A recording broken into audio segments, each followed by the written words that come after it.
I guess we're on, as George just said. Hi, everybody. Thank you for braving this weather and sticking with us here.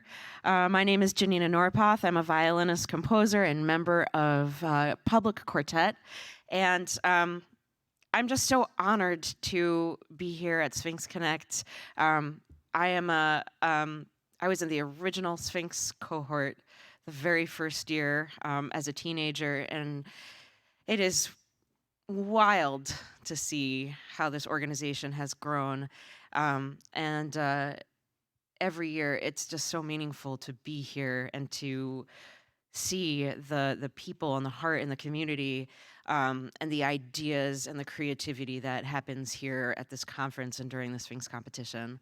So I am just so privileged to be on stage with these three magnificent human beings who mean quite a lot to me, and to really shine a spotlight on experimental music here at Sphinx. So I'm gonna introduce to you these lovely people on stage. And so we have George Lewis, who is a composer and musicologist. He is a MacArthur genius, and he's the author of A Power Stronger Than Itself, the AACM, and American Experimental Music, as well as Composing While Black, winner of the Doris Duke Award, and really just such an inspirational person in my life. Every time we have a conversation, I just walk away with ideas and inspiration, and going through a journey performing your string quartet last night is just, it's causing all sorts of parts of my brain to continually light up. So, and sitting next to George is A. Spencer Barefield, who also just so happens to be my father. Described by Jazz Times as an extraordinary guitarist and composer, Spencer Barefield has performed, toured, and recorded extensively for more than 4 decades as an ensemble leader soloist, with many jazz legends such as Roscoe Mitchell, Lester Bowie, Oliver Lake, Richard Davis, Andrew Cyrille, and Reggie Workman. He's played around the globe. He is a Kresge Artist winner, and has received grants from the National Endowment for the Arts, Meet the Composer, Lila Wallace Film, Michigan Cartel for the Arts and Cultural Affairs, just to name a few, and is a pillar of the Detroit community, founding Detroit's Creative Arts Collective, which we will talk about a little bit more later in this talk. And another huge inspiration. I could not be on this stage or doing anything that I'm doing right now without his creativity and artistry. And so brings me to my public quartet colleague, the great Curtis Stewart. Like cheddar cheese, great. Great. The great Curtis Stewart, 7-time Grammy Award nominated violinist, praised for combining omnivory and brilliance by the New York Times. And it says here, Curtis Stewart translates stories of American self-determination to the concert stage, tearing down the facade of classical violinist. Stewart is in constant pursuit of his musical authenticity, treating art as a battery for realizing citizenship. And so I think that very much ties into all of our why here on stage.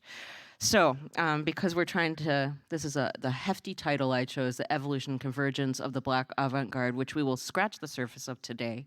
I'm going to hand it right over to George, who is going to give us a master class in that. Well, thank you very much, Jannina. It's amazing. You were at the first Sphinx event. I'm a total Sphinx rookie, so I'm just telling you that now. I've never been to the conference before, so I'm very happy that Jannina invited me and that I had a chance to take part in everything, and especially give me a chance to reconnect with my wonderful colleague, Spencer Barefield, and it's just amazing. So I'm going to do this. Let me just start. I guess I have this, I have a little crib sheet here because otherwise I won't remember what I'm supposed to be talking about. Now, here's the first slide. I should have titled this Afro-diasporic experimentalism, a personal history, because I'm not trying to make a canon, I mean, you can't possibly cover all the aspects of any Black avant-garde. There's more than one, there's a lot of them. And so it may be that I end up not talking about some people that you think should be included, but as I said, it's my personal history, and you probably have yours, so I'm encouraging you to sort of intersect with what I'm doing. So this opening slide is an opportunity to introduce the meme that Dr. Harold Casidu from Hamburg and created, the meme of composing while Black, and of course you know where that comes from, DWB and so on. For us, it's CWB. And this book, by the way, you can get this book even on Amazon, or we shouldn't buy things from Amazon, wherever you get it. It's bilingual English-German, so you can bone up on your language skills if you like. The title is Afro-diasporische Neue Musik heute, or Afro-diasporic New Music Today. And so you can also be introduced through this book through an internationalist conception of Black musical diaspora that replaces what I feel is kind of an outdated notion of Africa and the diaspora, home and away, that kind of division, toward a combination of flows and multiple mobile identities that maybe even a little unstable, that reflects how we live today. So where I come in is with my mentor, one of my mentors, Muhal Trud-Abrams, the co-founder of the Association for the Advancement of Creative Musicians, the experimental music collective founded in Chicago by Abrams and others in 1965, and it has chapters in Chicago and New York now. And but this is before he became Muhal. And so the next two slides, I want you to ask yourself, how do we get from there to here?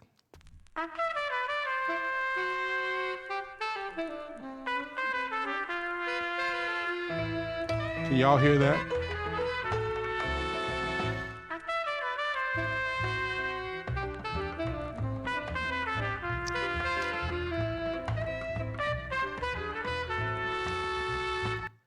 Okay, so same person, fast forward 10 years.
So this short excerpt from the founding meeting of the Association for the Advancement of Creative Musicians, before there was an AACM, they were talking about how they could use music to transform their lives. This is the person speaking is the saxophone player Eugene Easton, and the sleepy person holding the trombone, that's me. So there you go. I think we're getting closer to this, to an explanation of this term, original music. Among some of us, it means something a little deeper than others. Original, in one sense, means something you write in the particular system that we are locked up with now in this society. We express ourselves in this system because it's what we learn. And as we learn more of other systems of music around the world, I mean, it's quite natural today, and we are getting closer to the music that our ancestors played and which we are denied the right to really stretch out in. And this term original, I feel that the authors of this business structure here had in mind more so sound-conscious musicians, if necessary, finding a complete new system that expresses us. If you don't express in that is known, you're ostracized. So that idea of music as being something that can transform lives is central to what I think of as any definition of the experimental or the avant garde. Now, once again, let's fast forward a decade from 1965 to 1975.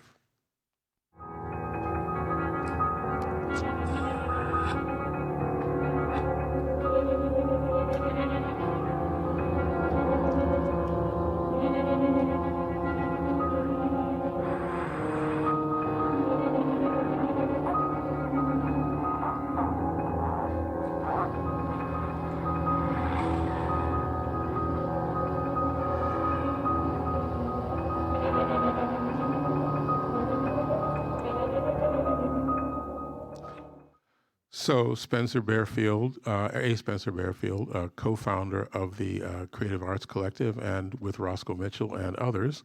And this is what we were doing in Toronto at that time. We found a way to take part in this. Now, I'm going to show you a few others very quickly. This is Amina Claudine Myers with her improvisational suite, and another original AACM member.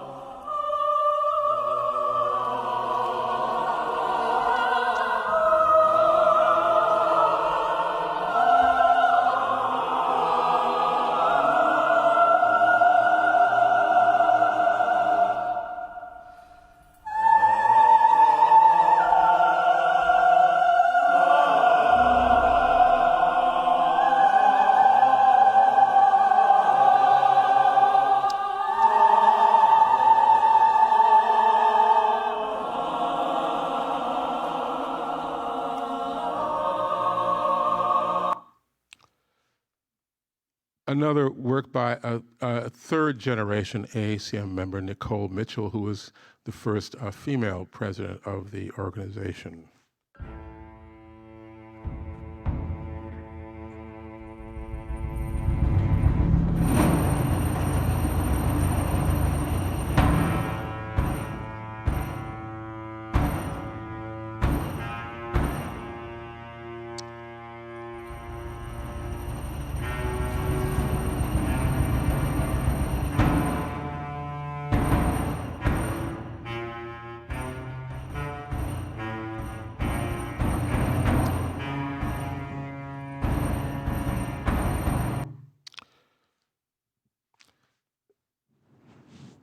This is work by another AACM original member, Wadada Leo Smith, that shows one way in which AACM composers, who are also known for their improvisations, were working with scores, and I'm just going to play you a short example of that.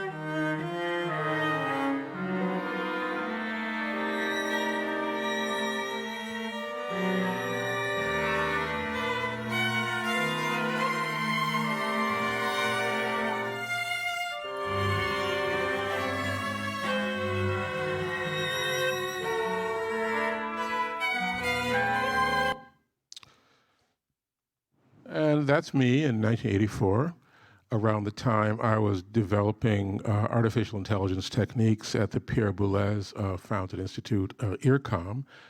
And I've been doing that ever since. I'm still doing it. And this is how it sounded in 2024 with my double concerto, The Reincarnation of Blind Tom, in which there are two soloists, a Roscoe Mitchell, the saxophonist, and an AI pianist, and we're going to hear one of the AI pianist solos.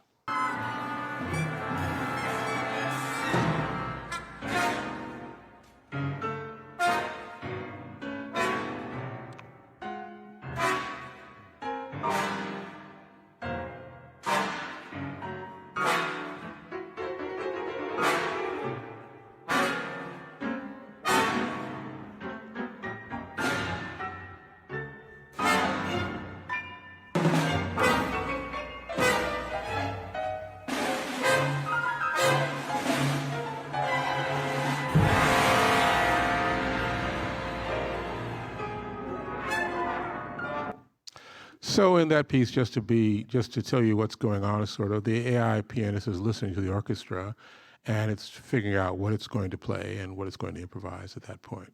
So that's how it works, and it's something that I'm finding. Getting your machines to improvise. I wrote an article once called "Why Do We Want Our Computers to Improvise?" And I realized that most people really don't want their computers to improvise. And so it's always been a minoritarian preoccupation with me. But in any event, I published this book on the AACM, a 700-page academic history. Some people have actually read it. I'm really amazed. I've met several people. One person said he read it twice. I thought, wow, no, that was a glutton for punishment. And it's a pretty long-winded book. I just wrote it so that people could look in the index. Well, one person told me, they said, well, look, the cats may not read your book, but they're going to look in the index for their name.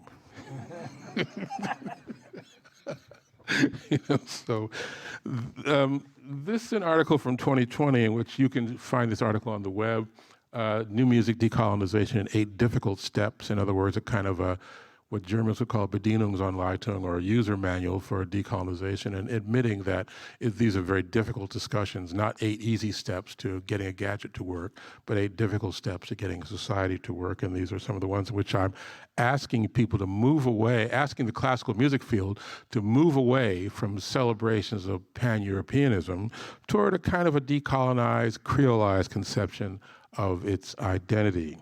And of course, a major figure in that is Ngugi wa Thiong'o, the Kenyan writer and theorist who wrote this famous book, Decolonizing the Mind, which, if you don't know where that phrase came from, he made it up. That's Ngugi's meme. So with that in mind, I began doing curatorial things like writing articles for the New York Times, this one on lifting the cone of silence. These are a few of my curatorial activities. I'm working with Ensemble Moderne in Germany, or at the London Sinfonietta, or with the International Contemporary Ensemble, for which I still serve as artistic director. And still more events, the Composing While Black Paris edition. We just did a Composing While Black Vienna edition in November.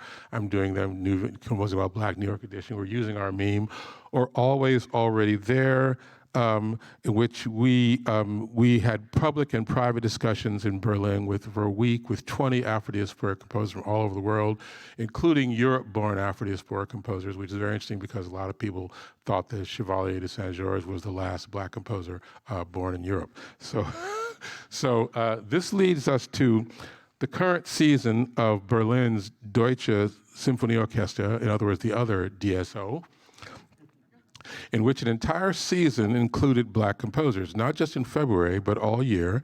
And no orchestra in the world has ever done anything like this, and so you should tell your friends to get on it. So here's what it they made a wonderful video, which I'm going to show you a short excerpt. And this is Harold Kisidu, the Afro-German musicologist, and as it happens, my former musicology student. Composing While Black, das hat das Potenzial, Leute dazu bringen, sich zu öffnen für Musik und Erfahrungen zuzulassen, die über das hinausgehen, was man bisher kennt und gehört hat. Wir entdecken Geschichten, die schon erzählt worden sind, aber noch nicht zur Geltung gekommen sind. There's a challenge in playing the music of composers that you might not have played before, but I think these are beautiful challenges that we all have to face. So this is the season. You can't see this is very small because the screens are not very small, but let's see who got played. Margaret Bonds, Ollie Wilson, James Kimo Williams, Carlos Simon, Valerie Coleman, Hannah Kendall, Florence Price, many other people. So Jesse Montgomery has 2 pieces, or maybe even 3. So this gives you a sense of the diversity of what's happening there, and it's something that we're going to try to sustain in the future. Now, this is Benjamin Patterson, one of the co-founders of the Fluxus art movement, which is a very important movement, which he co-founded in 1960. And Julia, did you manage to get here? Ah, there she is. She's back there. Julia, this is, we have in the audience a major younger generation art historian, Julia Elizabeth Neal, whose work is challenging Eurocentric, and I use the term Eurocentric in my own term, Eurological, in very different ways. I don't think they're the same thing at all. But in any event, one can be Eurological without being, having the blinkers of Eurocentricity involved. So in any event, these histories, earliest histories, tend to minimize Patterson's central and conceptual organizing role in Fluxus, and Julia's work is challenging that. And you can read her article in our Composing While Black book, but this is Ben himself talking about a very well-known, this is his best-known piece, Paper Piece, which we'll see an excerpt of. Suddenly out of the darkness of the night, whatever, the idea to use paper came up because it was a material that was readily available anywhere, everywhere in the world, and came in all shapes and shapes, dimensions, and had great variety of acoustic possibilities.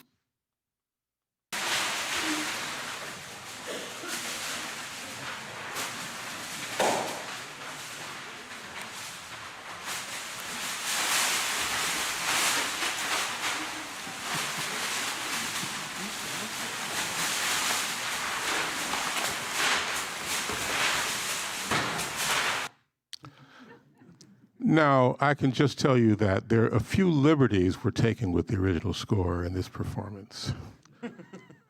This is Julius Eastman and his work Evil N, the minimalist composer.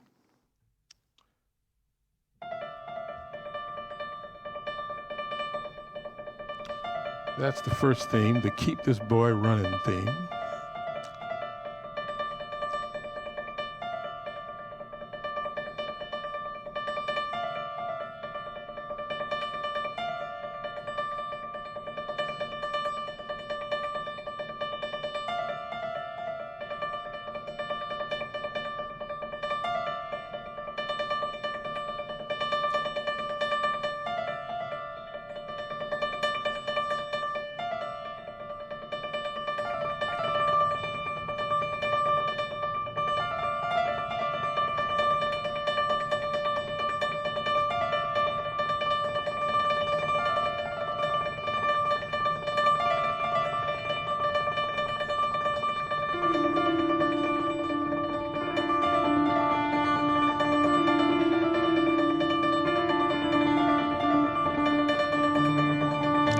Second theme.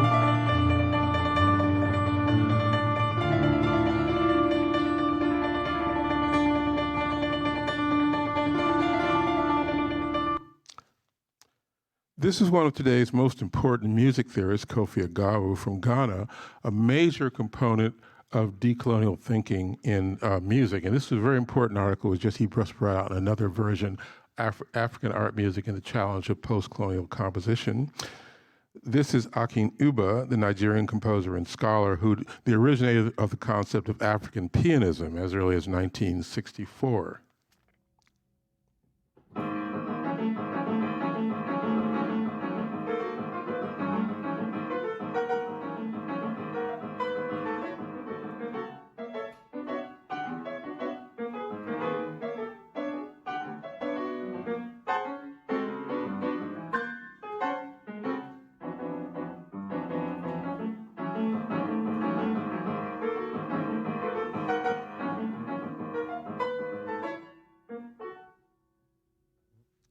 "45 seconds.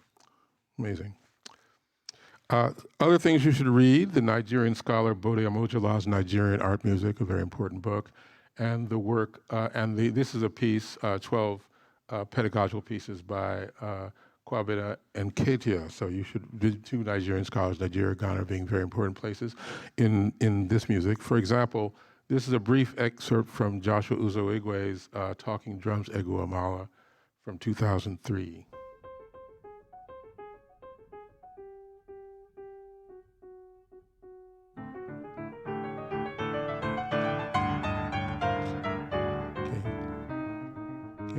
Keep up with the meter here.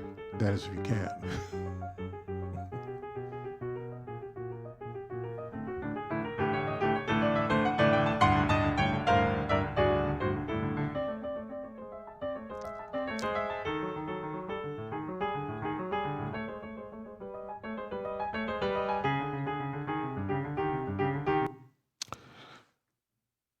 Work by the Zulu composer Andile Khumalo. This is written during the pandemic.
Just an excerpt of that.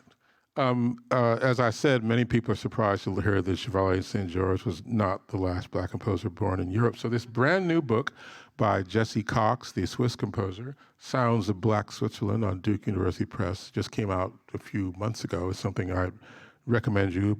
We'll bring you up to date. And this is what Jesse's music sounds like a little bit.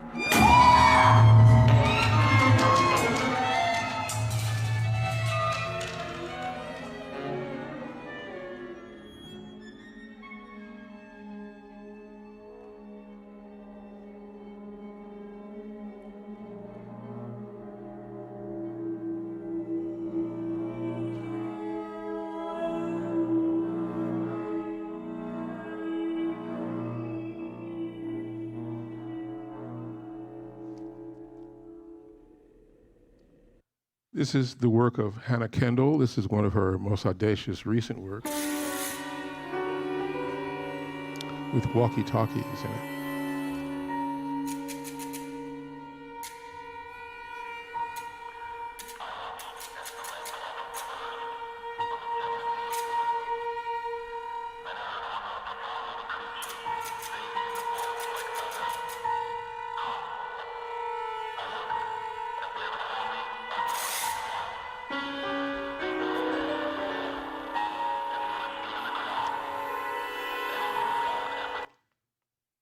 This is the French Guadeloupean composer Lisa Réjean. And this is a podcast that you can look up on France Musique.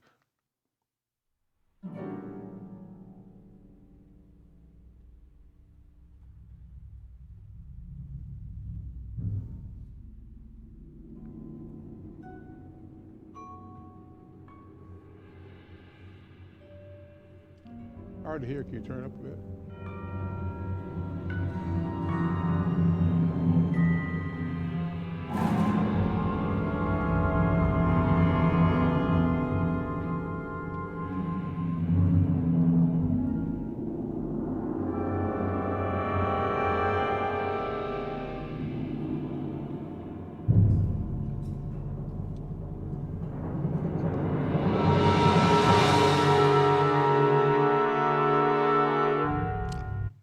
Or we're going to, I have just a couple more things to go.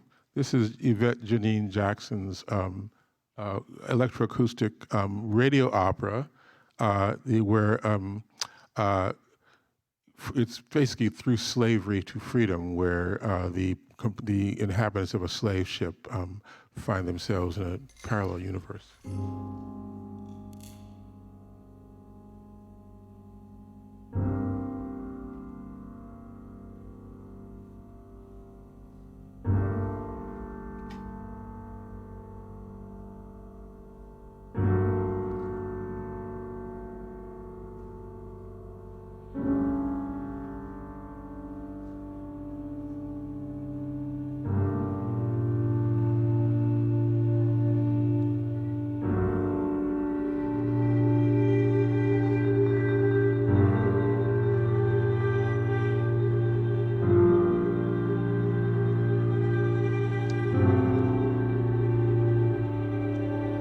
Or Corey Rose Suma, the Quebecois composer, young Quebecois composer.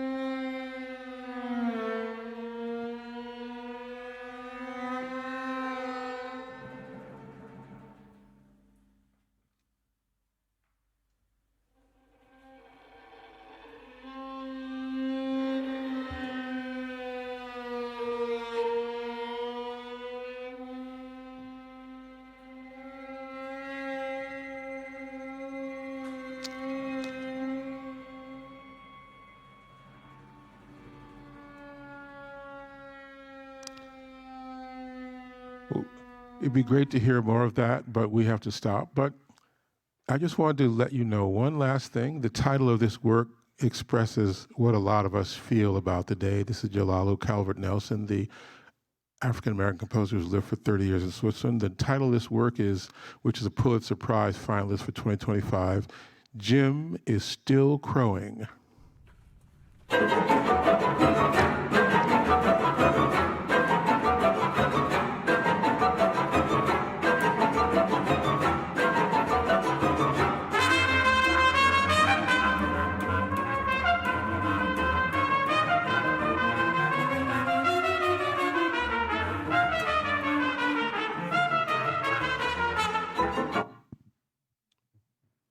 And there are Black composers in the future, so look out for us.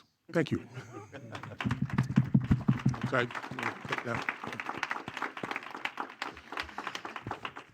Thank you so much for that, George. It's overwhelming You have to click see. on one more to get rid of my stuff. I want to get to conversation, so I'm going to show you one more short video that will quickly give you some perspective on Detroit's Creative Arts Collective.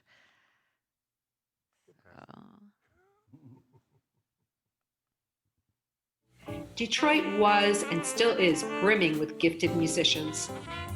The hot jazz club was Cobb's Corner, and I'd go there with my friends and take photographs, and one night there was a new guitarist playing with Griot Galaxy. That was me. It was you.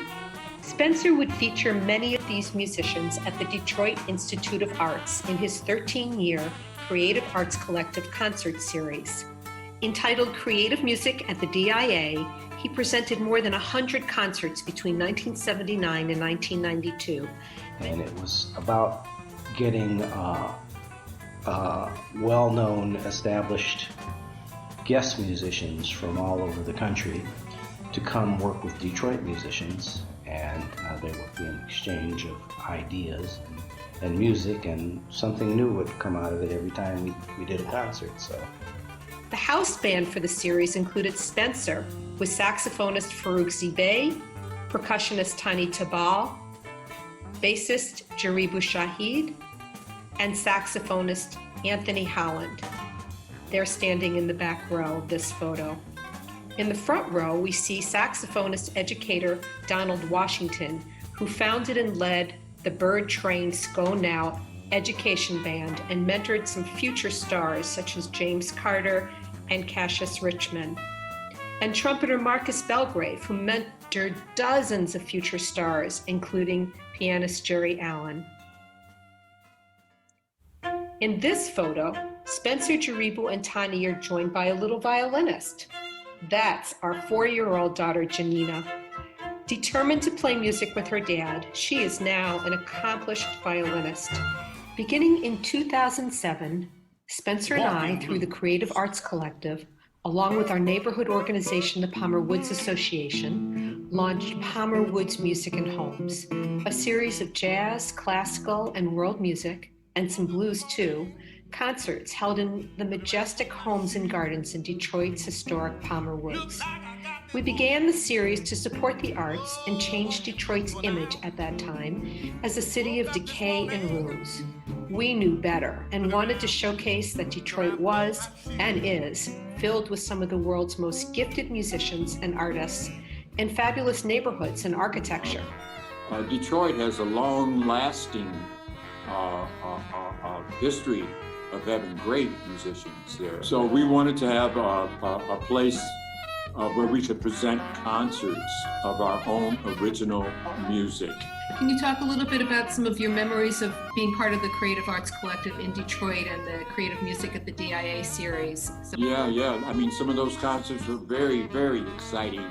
Spencer would bring us there to Detroit. We'd come into your house, as you know that, and live there and have our rehearsals and stuff like that. So that, I'm ready to get back to that kind of interaction again, now, because that's really the real next step for the people that want to take the music on to the next level.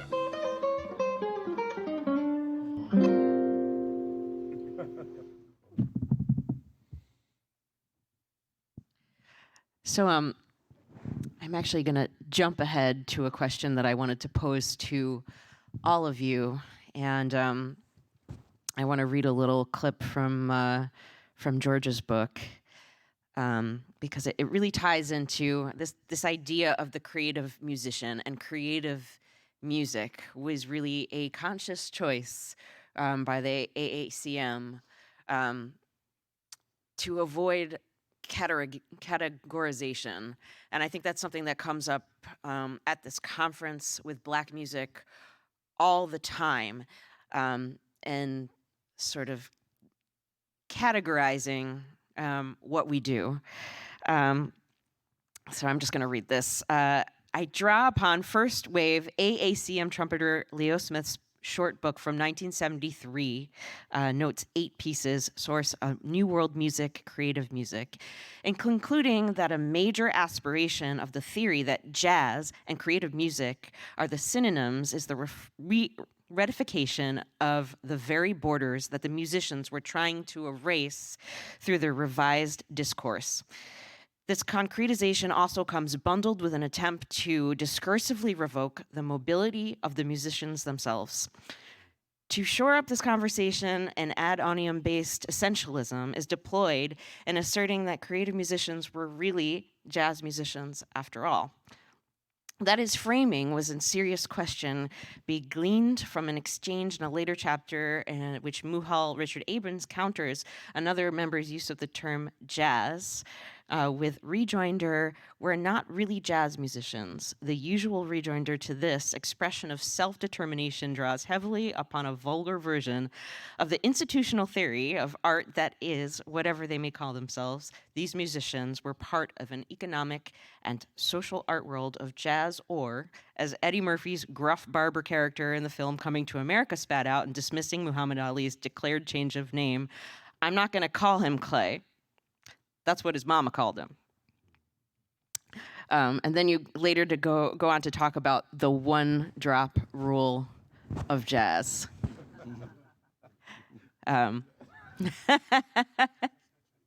Which resonates very deeply with me, growing up in the duality of being a classically trained, Suzuki trained violinist, and and these traditional circles. Had a wonderful, amazing education here with the Detroit Symphony and their youth programs, and then everything my dad was doing. And although they were very much connected by musical sounding points, they were also very different in how they imagined themselves, or especially the traditional classical world imagined itself. So I open that up to you three to discuss what does creative music mean to you, and what does creative musicianship mean to you? I talked a long time. Why is everyone looking at me?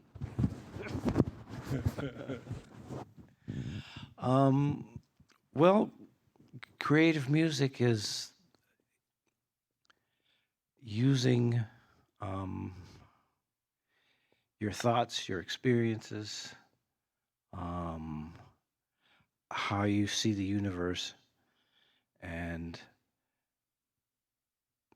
your ability to think and have ideas and emotions, and you want to find a way to define those using sound, and as a way of not only communicating with the humans around you, but you're actually interacting with the whole of the universe when you make sound.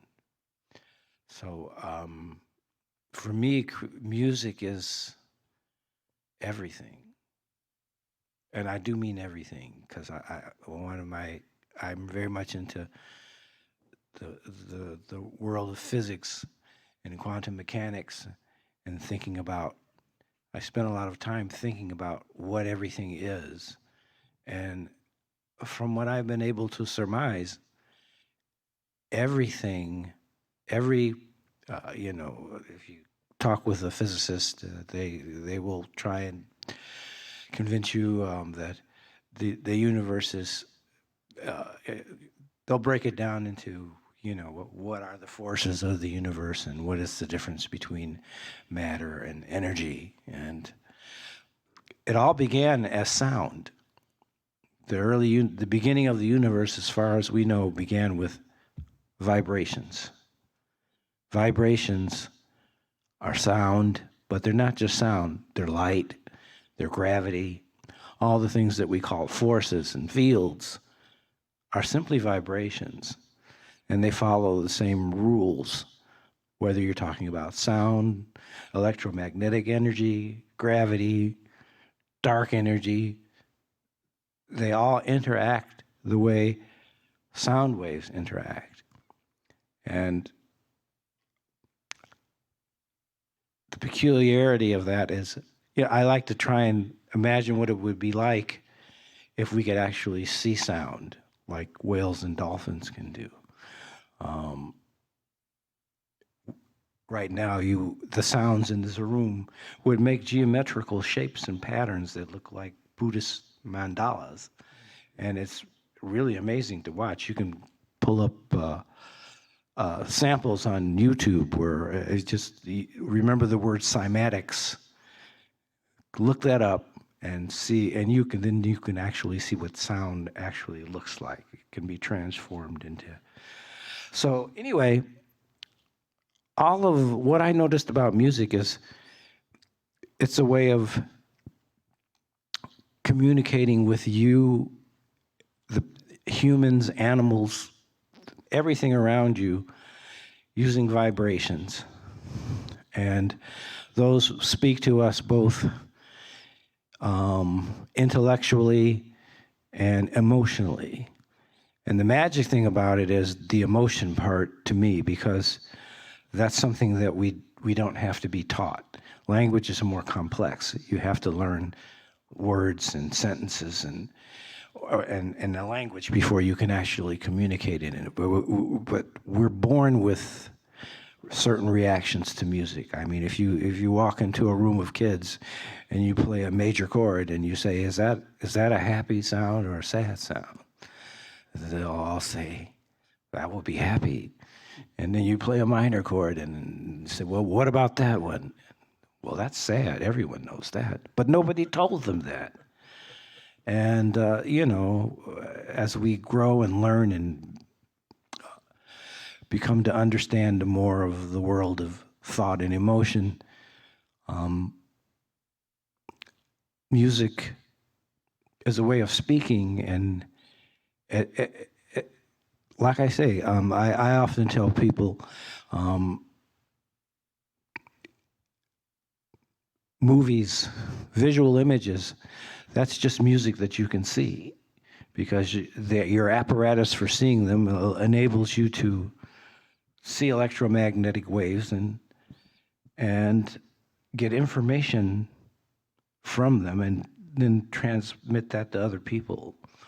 So as creative musicians, what we're trying to do is manipulate that to get people to think and feel a certain way.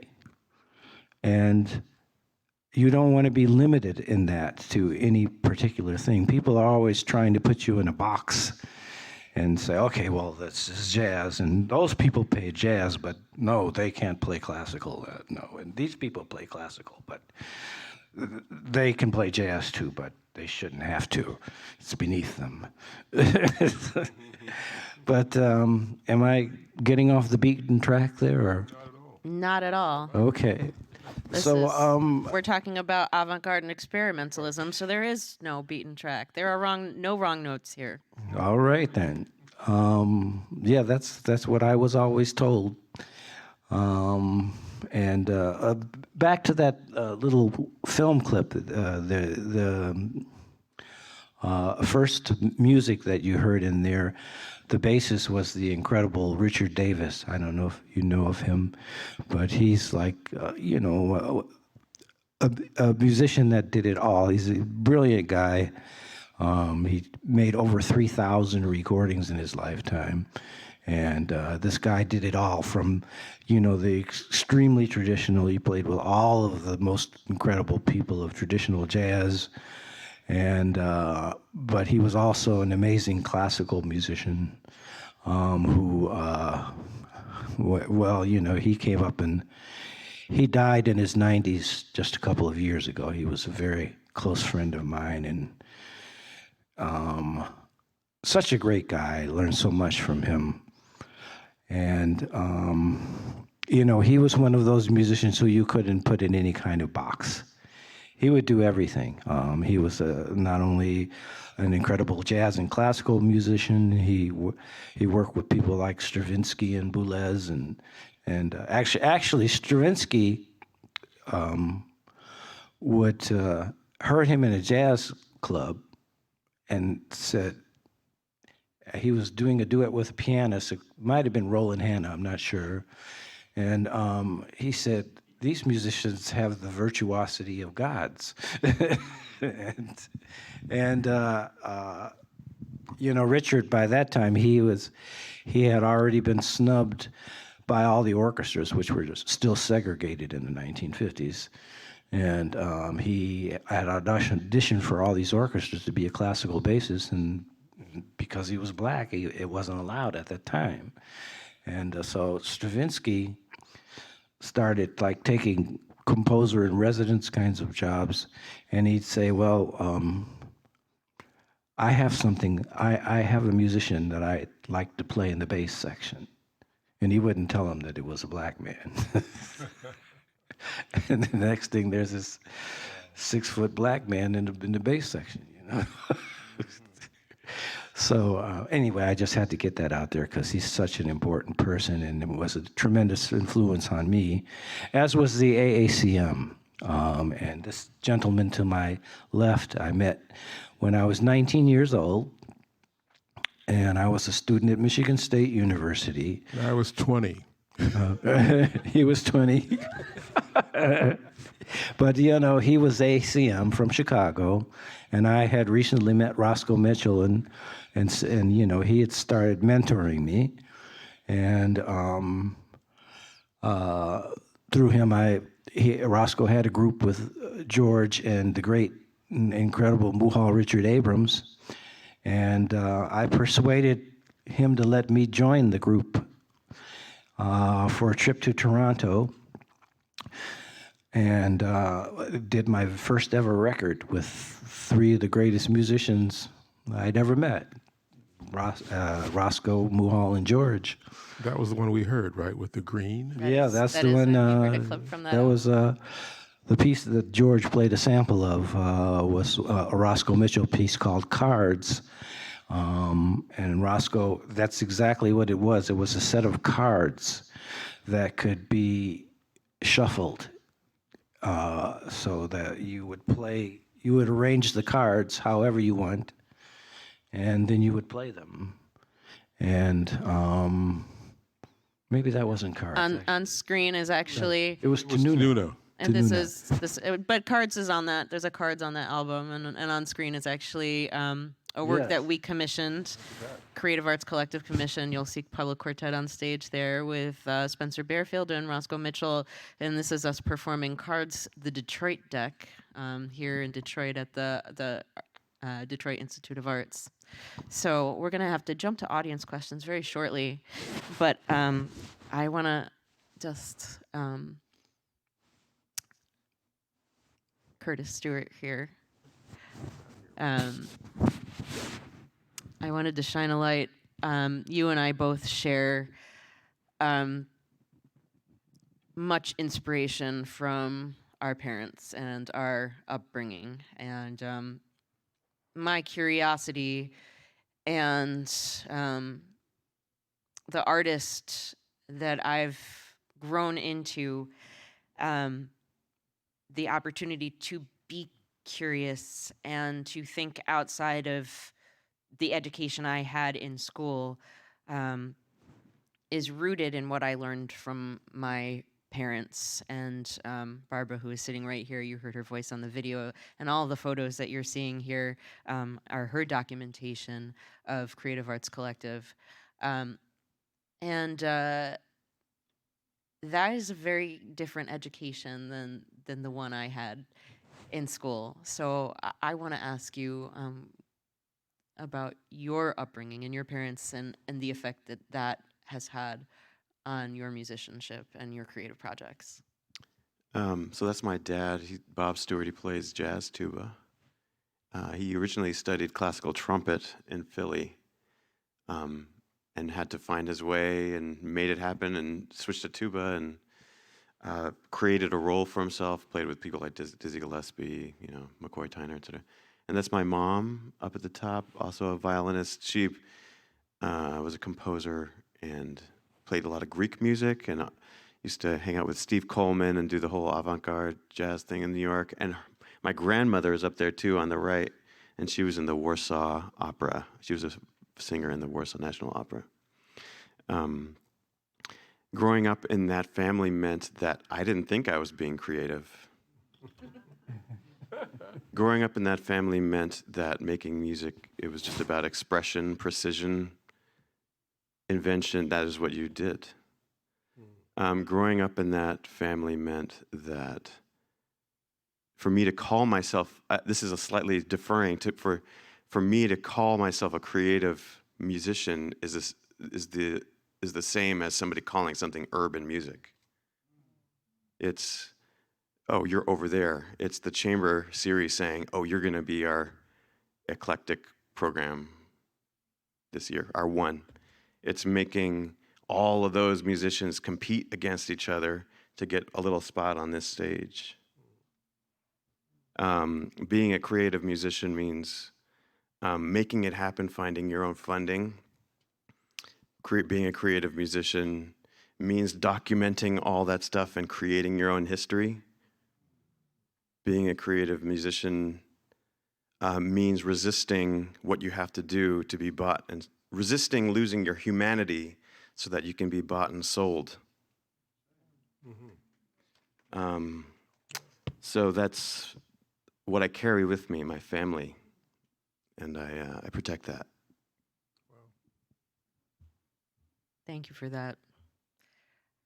So I'm gonna see, are there audience questions?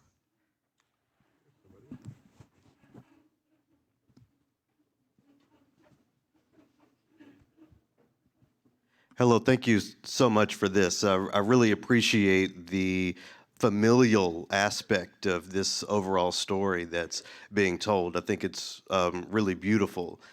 And many of us don't have the experience of being a part of a community of people, to be nurtured by a community of people who can dig it, so to speak. So because of that, I'm always thinking about how to broaden the audiences around this music. For me specifically, the Black audiences around this music. And I find a part of that bridge diving into the narrative. So, I really find this idea of, or this piece, the reincarnation of Blind Tom, really interesting, because for me that's an opportunity to help people understand who this historical figure was as a potential bridge to this music. So, and there are many other examples of that can be explored. So my question is it at all a disrespect to the music to center the context or to center the story for those who can't vibe with the aesthetic, or feel like they can't vibe with the aesthetic that they're engaging through this music?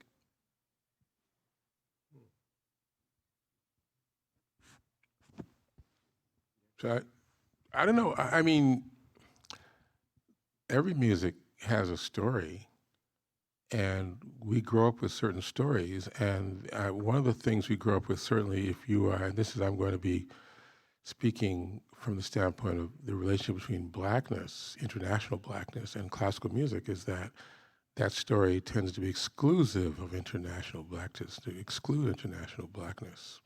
And so that's expressed for me in something that, when you talked about categorization a little bit and resisting categorization, I'm actually not opposed to resisting categorization. Let me tell you why.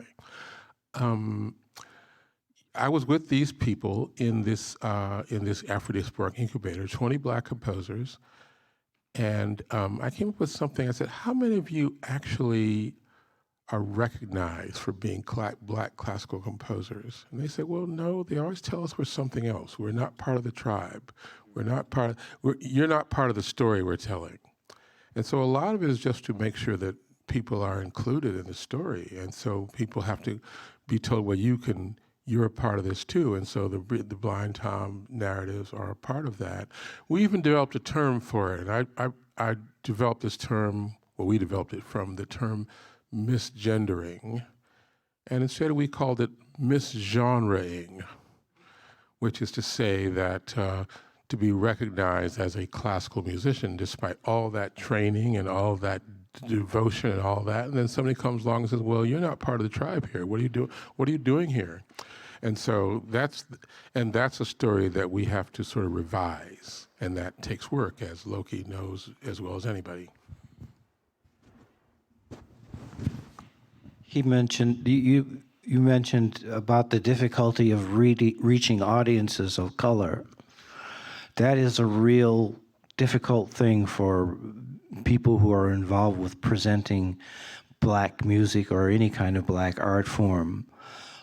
Because I remember once in Detroit just asking some of my neighbors and friends, have you ever been to the Detroit Institute of Arts? I'm curious. And they would have lived here all their lives and never set foot in the art museum. Well, what about the Detroit Historical Museum? No. The African American, they just didn't feel the arts included them or was about them in any way. And that's one of the things when you're trying to get black people to come to your concerts or any form of art that you're doing, you have to find a way to overcome that and get this message to them about what you're doing to stroke their curiosity and let them know it's about them.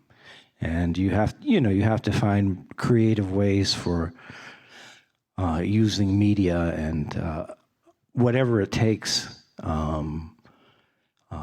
Mailings, getting people's mailing lists and making sure that they're getting your advertisements about what you're doing in such a way that it's letting them know that this is about them. This is art that's about us, and you're included, and you should therefore come because it's about you and your community. And that's a real struggle. That's something I struggled with as a black presenter for many years. I had a 13-year concert series at the Detroit Institute of Arts, which was talked about in the short film. And I had many of the most legendary musicians of black avant garde music who played everything, whether it's Delta blues or something like Stockhausen. They were very versatile people, and people that couldn't be put in any kind of box. It was about 1 minute they could go from the Delta blues to Cecil Taylor, and one of the people you saw in there was actor David Allen Greer, who is a movie star and a stand-up comedian, but he's also an incredible blues musician. And he was, he's a great singer. He's a Tony Award winner. And on that particular clip, he was doing some Mississippi Delta blues. Sometimes when you mix stuff up, you have the very intellectual, complex stuff. But if you have that with a mixture of different things, that will attract audiences and help them see the connection between things that they think are separate, but they really aren't. And we're going to have to close it out there, unfortunately. But thank you for being with me today. I'm going to offer a few closing thoughts. And I think what I admire so much about all of you is how you have all leaned into your authenticity and individuality and created these microcosms of your imagination across the globe, and whether it is your work as a teacher and curator, George, the work of the AACM, the work of Creative Arts Collective, organizations that are so deeply, intrinsically tied into the community. And I think in making those community connections, it eliminated some of the need to put the branding before the art. And Curtis, with all of your projects that have just broken the glass ceiling of love, of power, your Vivaldi seasons, again and again, these cerebral projects that an explanation does not do them justice. And what has been so powerful about the series that I grew up with is seeing a community that didn't even need to ask that. They just trusted that whatever they showed up to see, it was going to blow their mind. And so I invite all of you watching at home and all of you sitting here today to answer that invitation and go see something that you don't quite know from the description what it's going to be. Or maybe the description you're not sold on, or maybe it's a little bit scary to you, what you hear in the music, and just open yourself up to that. And I think in today's climate, digesting and finding space to understand the things that don't come naturally to us is something that will allow for more humanity, empathy, and the necessary creative impulses that makes art so very powerful. So thank you all, and thank you guys for joining me.